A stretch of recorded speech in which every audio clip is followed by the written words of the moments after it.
Баршаңызға сәлем, құрметті достар. Бүгін құймақ құйып көрсетіп ұсынатын боламын. Ол үшін керек заттардың бәрі міне видеода көрсетіліп тұр, және описание бөлімінде жазылады. Ұнды осылай алдын ала илеп алдым. Енді бастаймыз.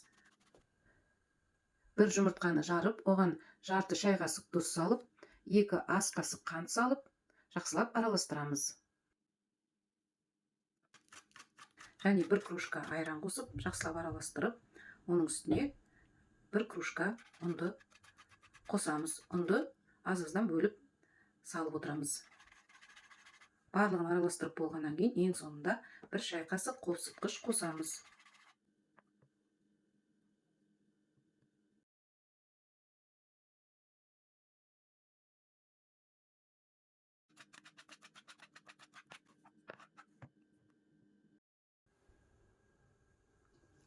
Енді табаға сұйылмай құйып, қыздырып аламыз. Және пісіруді бастаймыз. Құймақтың негізі тестасы сұйық болмау керек. Жаңағы көрсетілгендей қою болса, көтеріліп жақсы піседі.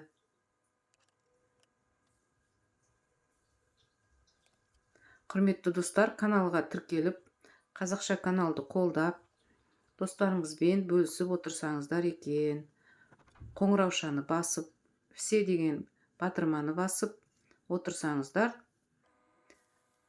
сіздерге мен видео жүктеген кезде хабарлама келіп тұратын болады.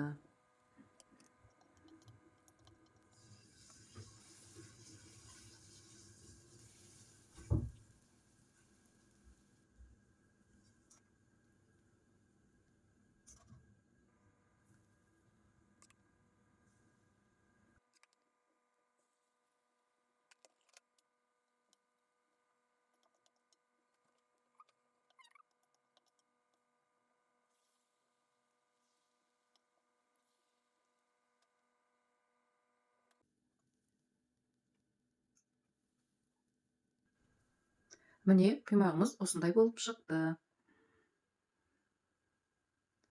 Сіздерге ұнады деген ойдамын. Ас болсын, сіздермен болған Гүлнар Сапарқызы. Келесі видеоға дейін қош, сау болыңыздар.